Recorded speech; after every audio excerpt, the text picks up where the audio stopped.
Adaeze slammed the school letter on the kitchen table so hard the pepper grinder fell over. 2 terms, she said, her voice shaking.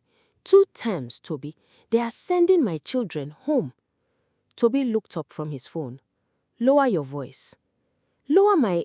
She stopped, pressed her fingers to her lips, breathed.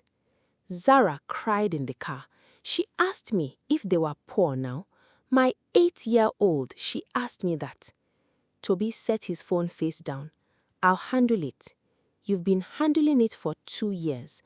Adaeze pulled out a chair and sat across from him, her eyes red but dry. 2 years, Toby. I have not eaten lunch in 4 months so I could feed your children. I have not bought myself 1 piece of clothing.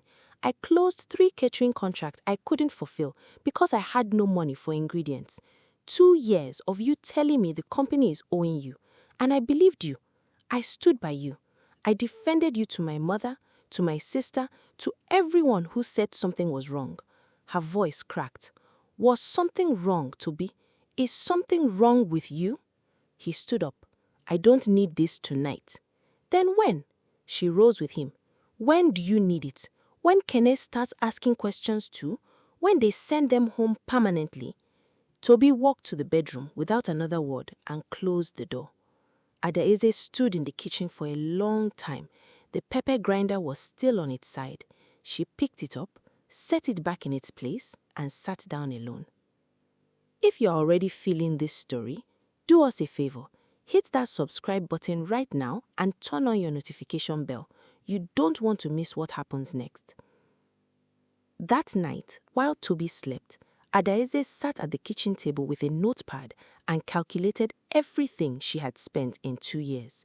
School fees covered from her savings, groceries, rent top-ups, children's uniforms, medical bills when Kene had malaria twice, her mother's transport fare because she couldn't afford to visit. The number at the bottom of the page made her stomach drop. She had given this family everything she had, and the man sleeping down the hall had given them silence and excuses. She tore the page out and folded it into her bra. The next morning, Toby kissed her on the cheek before he left, the way he always did. His lips were warm, familiar. For 1 second, she leaned into it. Muscle memory, love that hadn't fully learned to stop yet. Then she pulled back and looked at him. Have a good day, she said. He smiled. Always.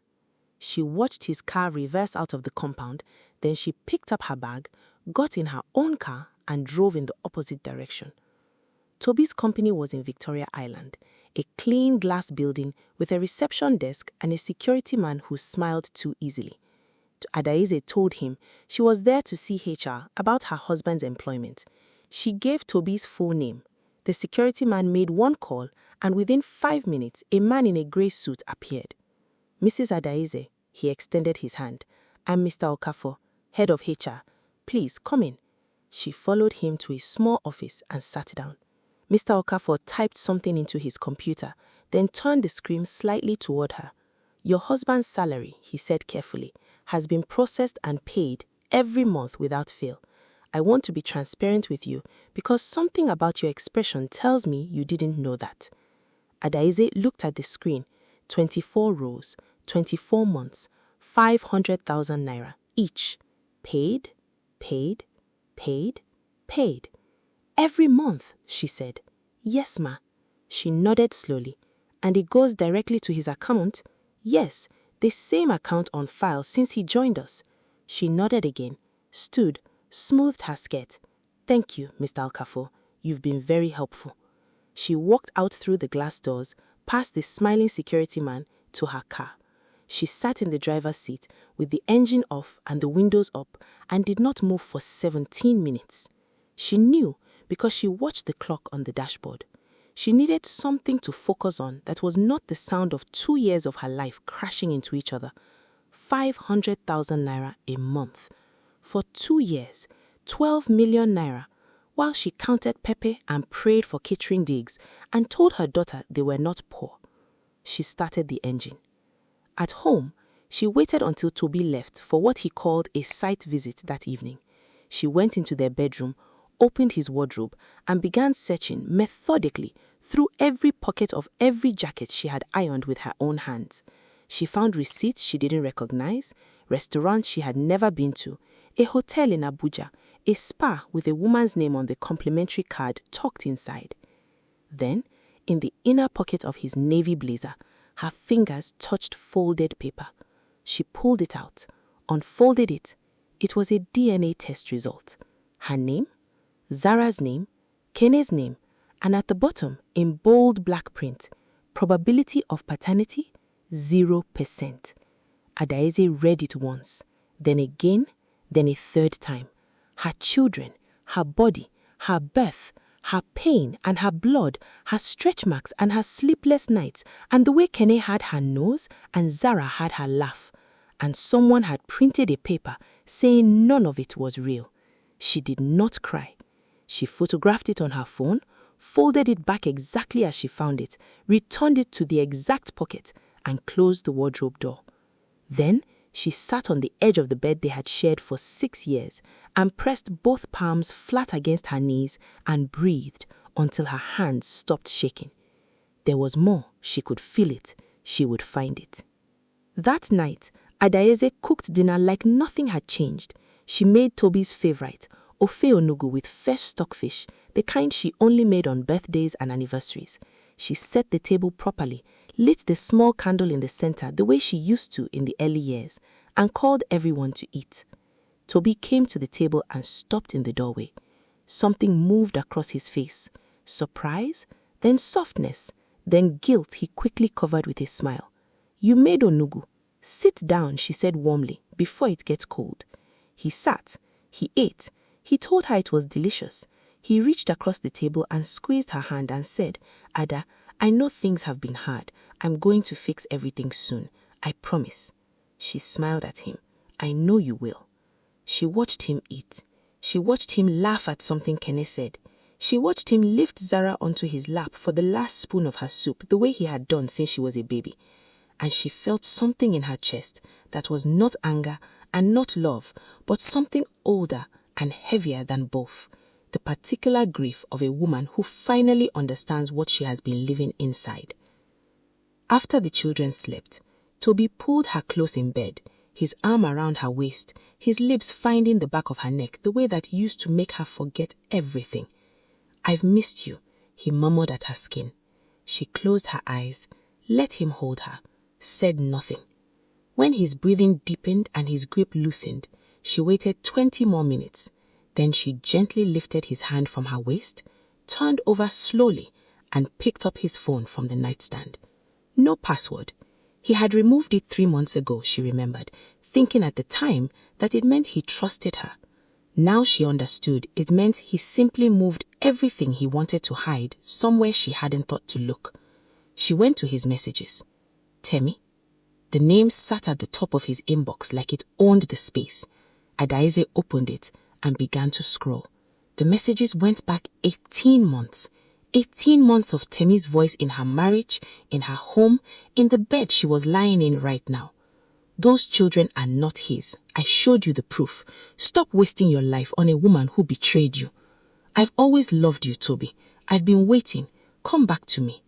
Once you file the divorce papers, I have a lawyer ready. We can start our life properly. Did you give her the document? She needs to see it. Let it shake her, then leave." Adaeze scrolled until her thumb ached. Then she found the message that stopped her completely. A photo Temi had sent of the DNA test document before it was printed. A fabricated file, created on someone's laptop, formatted to look official. Beneath it, Temi had written, "I had someone do it. It's convincing enough. Plant it where she'll find it eventually." And Toby had replied, "Okay." One word, "okay." Adaeze set the phone back on his chest, screen down, exactly as she found it. She lay back on her pillow and stared at the ceiling. Toby's arm found her waist again in his sleep, pulling her close without waking. She let him. She stayed still until 4 a.m. Then she got up, went to the kitchen, made herself a cup of tea, and sat down to plan. If you are watching this and your chest is tight right now, good. That means you are paying attention. Like this video and share it with someone who needs to see this story. By 6 a.m., she had done 3 things. She had transferred every kobo from Toby's account into hers. 24 months of 500,000 naira moved in 4 quiet transactions while he slept. She had sent a message to Dr. Salami's clinic to book the earliest available appointment for a DNA test for herself and the children. And she had made fresh akamu and fried eggs for Toby's breakfast. When he came downstairs, she was dressed, calm, and stirring her tea. "You are up early," he said. "Couldn't sleep," she smiled. "Sit, eat. I have to take the children to a checkup this morning." He kissed her forehead before he sat down. His lips were warm. She held still and let it happen. She took Zara and Kenneth to the clinic herself. Dr. Salami was professional, gentle with the children, and asked no unnecessary questions. Results in 48 hours. At noon, Toby called her, his voice high and strange. "Ade, something is wrong with my account. Everything is gone. Call me back immediately." She let it ring out. He called again. She picked up on the 3rd call. "Adaeze, my account. Someone has cleaned out my account. I need to know if..." "Toby?" Her voice was even, almost gentle. "I needed it. The children needed it. You clearly didn't." Silence. "Come home," she said. "We need to talk." She ended the call, set her phone face up on the dining table, and began arranging 4 items in a neat row in front of her. The printed bank payment records she had collected from Mr. Okafor's office, a printout of the fake DNA document photographed from his jacket, screenshots of his messages with Temi printed at the chemist that morning, and her cup of tea, still warm. She heard his car tear into the compound at 2 p.m. She heard the door. She heard his footsteps, fast, furious, the walk of a man who had prepared his speech on the drive over. He came into the dining room and stopped. She looked up at him quietly. "Sit down, Toby." "Adaeze, what did you do to Mark?" "Sit down." Something in her voice reached him. He sat. She let the silence stretch for a full 10 seconds. Then she placed her hand on the document in front of her and said, 2 years. Tell me about the salary you never brought home." His eyes moved to the papers, then back to her face. She watched the color leave him slowly, like air from a balloon. "Ade, don't." She slid the bank records toward him first. "Mr. Okafor says every month, on time, 24 payments." She slid the fake DNA printout next. "Your jacket pocket, the navy blazer I ironed." Then the screenshots. 18 months of Temi in our bed, Toby. In our home, in our marriage. He said nothing. "I want you to look at me," she said. "Look at me and tell me what you thought would happen." Toby looked at his wife, really looked at her, and for the first time in perhaps 2 years, he saw her clearly. The tiredness behind her eyes that had never been there before. The thinness in her face, the absolute stillness of a woman who had already survived the worst of him and was now simply waiting to hear what he would say for himself. His mouth opened, then closed, then he dropped his head into his hands. Drop a comment. "Do you think Adaeze should take him back?" Adaeze watched him fall apart and felt nothing she expected to feel. No satisfaction, no relief, just a deep, bone-level exhaustion and the quiet dignity of a woman who had already done her grieving at 4 a.m. in an empty kitchen. "I was going to leave," Toby said, finally, his voice muffled against his palms. "That was the plan. Temi said, she told me you had been with someone else, that the children weren't mine. I didn't want to believe it, but she had the document and I..." He stopped, swallowed. "I believed her. I chose to believe her over you." "Yes," Adaeze said simply. "I did. I kept the money because I was going to use it to start over with her." He looked up, his eyes wet. Ada, I'm sorry. I know that's nothing. I know it doesn't. It doesn't, Adaeze agreed. I was a fool. You were. She picked up her tea, took a sip, set it down. You sat across from me at this table every night. You watched your daughter cry about school fees. You watched me stretch nothing into something for 2 years, and you said nothing. You let me carry everything while you planned your exit. That is not a mistake, Toby. That is a choice. Every single day for 2 years, you chose it. He had no answer for that. There was none. I want you to leave tonight, she said. I won't fight you. I won't embarrass you. But you will not sleep in this house until I decide what I want. And I do not know yet what I want. He nodded slowly. He looked like a man who had expected fire and received something far harder, her absolute composure. He packed a bag that evening while Adaeze bathed the children. She heard him pause outside the bathroom door for a long moment. She heard Kenny laughing inside and Zara splashing water and her own voice telling them to stop before they soaked the floor. She heard Toby lean his forehead against the door for just a second. She knew the sound of it, the soft knock of his head on wood that he did when he was overwhelmed, and then his footsteps moving away down the corridor. The front door closed quietly. Adaeze poured more warm water over Kenny's head and kept singing. 2 days later, Dr. Salami called. Mrs. Adaeze, the results are ready. Would you like to come in or shall I read them to you now? Now, please. Zara, 99.98% match. Kene, 99.97% match. Both children are biologically your husband's, without question. She pressed the phone against her chest and stood in the middle of her kitchen and breathed. Her children. Her children had always been his. She knew it the way a woman knows her own body, her own truth. But there is still something that unknots in you when science confirms what your soul already held. She called Toby. He picked up before the second ring. The DNA results came, she said. Silence. Then, are they? Your children, both of them, 99.98 and 99.97. I need you to hear that clearly. I need you to sit with what it means that you are willing to walk away from children who are yours, from a wife who never once betrayed you because a woman with a laptop and a grudge told you a story. He heard him exhale, a long, shattered sound. Go and face Temi, she said, and then come back to me with something worth hearing. If this story is hitting different right now, this is your reminder to subscribe and hit the like button. It takes 2 seconds and it means everything to us. Now let's finish this. Toby went to Temi that same evening. She opened her door expecting something else entirely. Perhaps his bags, perhaps surrender. Instead, she found him standing in her doorway with the DNA results in his hand and 2 years of clarity in his eyes. You fabricated it, he said. All of it. Temi lifted her chin. I did what I had to do.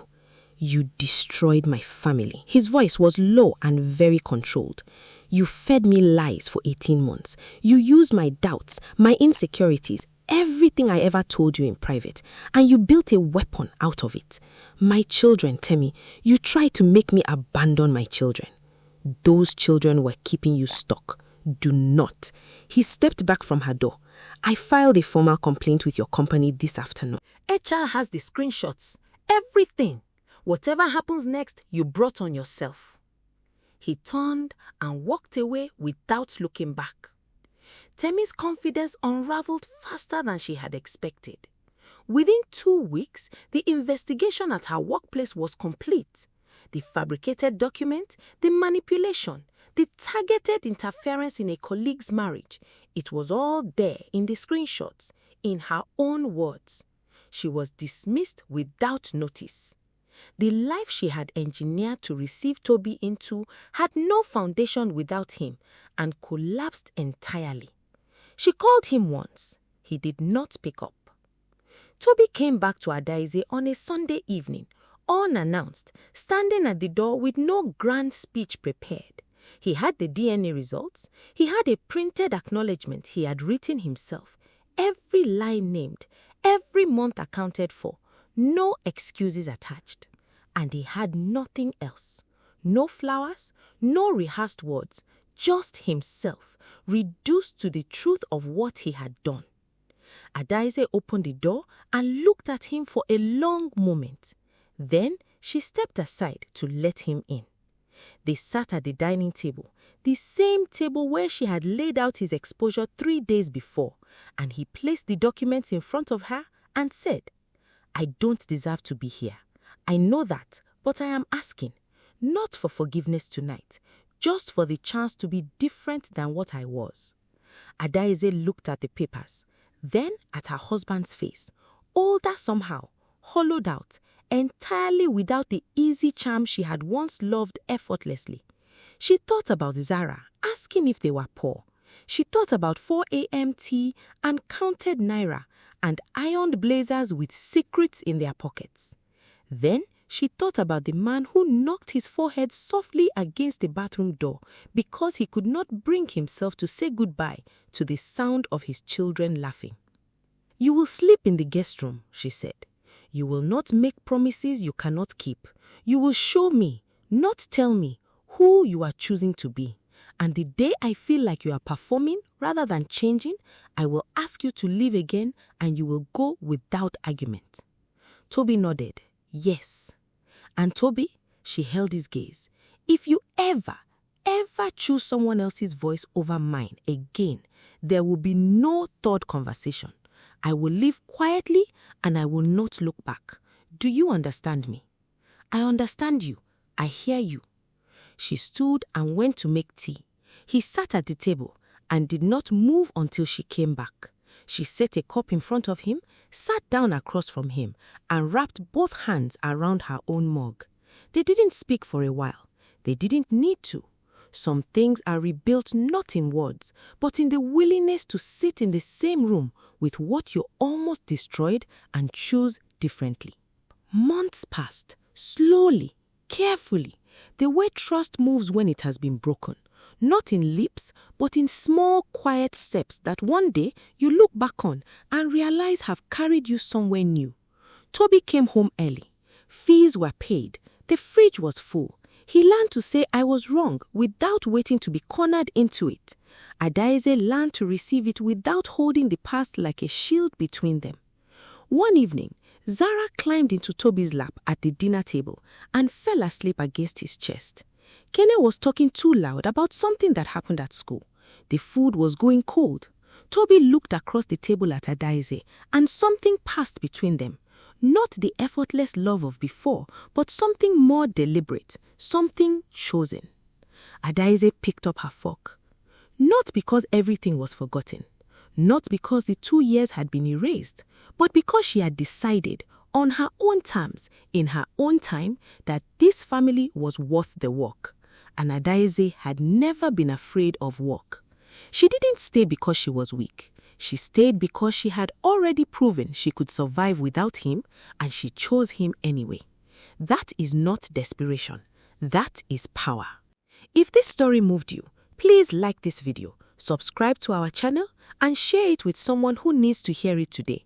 And before you go, drop a comment and tell us, where in the world are you watching this from? We read every single one. Thank you for staying till the end.